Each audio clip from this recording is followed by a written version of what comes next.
അനധികൃത ഫ്ലെക്സ് സ്ഥാപിക്കുന്നവർക്കെതിരെ തദ്ദേശ സ്ഥാപനങ്ങൾ കൃത്യമായി പിഴ ചുമത്തണമെന്ന് ഹൈക്കോടതി ജസ്റ്റിസ് ദേവൻ രാമചന്ദ്രൻ. പിഴ ചുമത്തിയില്ലെങ്കിൽ അതത് തദ്ദേശ സ്ഥാപന സെക്രട്ടറിമാരിൽ നിന്നും പിഴ ഈടാക്കണം. അനധികൃതമായി ഒരു ബോർഡ് പോലും വെക്കുന്നില്ലെന്ന് സർക്കാർ എല്ലാ ദിവസവും ഉറപ്പാക്കണമെന്നും ഹൈക്കോടതി ജസ്റ്റിസ് വ്യക്തമാക്കി. വിവരങ്ങളുമായി ലീഗൽ ഡെസ്കിൽ നിന്നും ഷബ്ന സിയാദ ചേർന്നുണ്ട്. ഷബ്ന, ഹൈക്കോടതി ഇക്കാര്യത്തിൽ എന്താണെങ്കിലും കൃത്യമായ ഒരു ഇടപെടൽ നടത്തുന്നതിന്റെ സൂചനകൾ പല ഘട്ടത്തിലായി പുറത്തു വന്നിട്ടുണ്ട്. ഇപ്പോൾ ഏറ്റവും ഒടുവിലായി നടത്തുന്ന ഈ ഇടപെടലിൽ എന്തൊക്കെയാണ് പറഞ്ഞിരിക്കുന്നത്?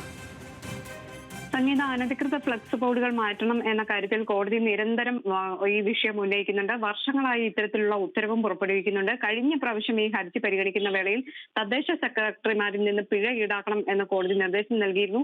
ഇപ്പോഴും നഗരങ്ങളിലെ വീതികളിലും അതുപോലെ പാതയോരങ്ങളിലും മറ്റും അനധികൃത ഫ്ലക്സുകൾ സ്ഥാപിക്കുന്നു. ഇത്തരത്തിൽ ഫ്ലക്സ് സ്ഥാപിക്കുന്നതിനെതിരെ തദ്ദേശ സ്ഥാപനങ്ങൾ കൃത്യമായ പിഴ ചുമത്തണം എന്നാണ് കോടതി നിർദ്ദേശം.